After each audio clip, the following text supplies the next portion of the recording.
थोड़ी आवाज़। प्रिय विद्यार्थियों, मैं हितराम सिंह, विभागाध्यक्ष लोक प्रशासन बोल रहा हूँ। और आज जिस टॉपिक के बारे में अपन बात करेंगे वह है गृह मंत्रालय के संगठन एवं कार्य। तो गृह मंत्रालय, जैसा कि मैंने आपको ये जो पहले से पीडीएफ डाला हुआ था, इसमें जो उल्लेख किया गया है कि इसकी जो ऑर्गेनाइजेशन, जो संगठनीय व्यवस्था है, उसके बारे में थोड़ी चर्चा करें। तो इसके गृह मंत्रालय का जो संगठन है, इसको प्रशासनिक दृष्टि से दो भागों में विभाजित किया जाता है। जैसे मान लो, एक तो प्रशासनिक स्तर हो ही गया, और दूसरा इसमें प्रशासन को ही संचालित करने के लिए या प्रशासन जो सहयोग प्रदान करता है उसको दूसरा स्तर कहते हैं, वो राजनीतिक स्तर होता है। तो नंबर 1 प्रशासनिक स्तर और दूसरा राजनीतिक स्तर।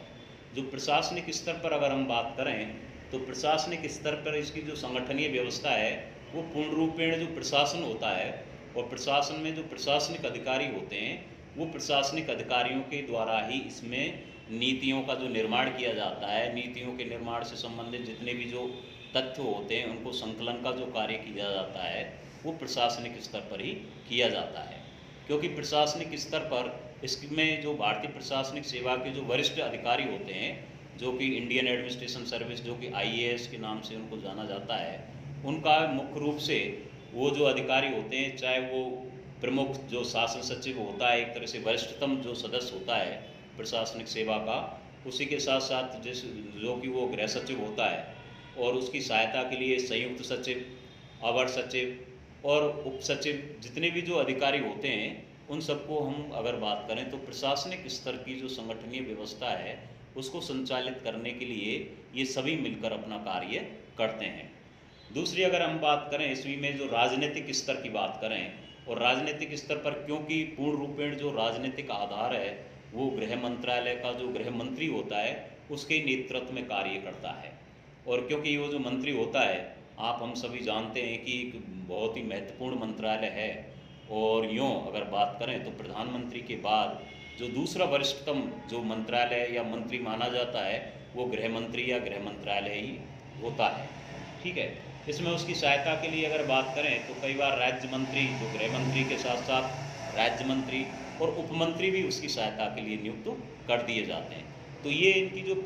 संगठनीय व्यवस्था है, ये दोनों प्रकार के जो प्रशासनिक स्तर और राजनीतिक स्तर पर इनके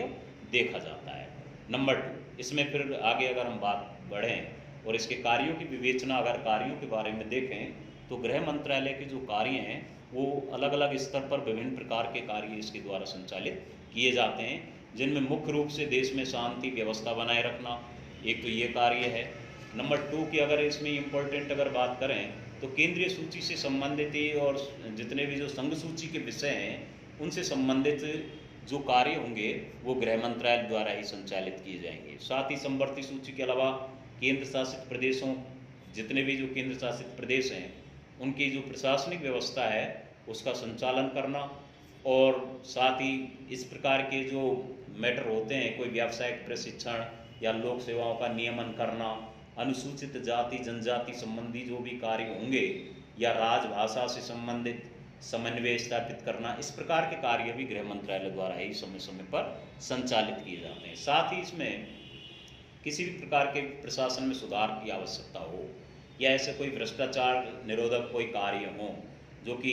राजनीतिक स्तर पर या आपातकालीन स्तर पर जो किए जाएं, उनको भी गृह मंत्रालय द्वारा ही संचालित किया जाता है। साथ ही इसके अन्य कार्यों में अगर हम बात करें तो इसके अतिरिक्त अगर हम बात करें तो देश की जनगणना का कार्य हो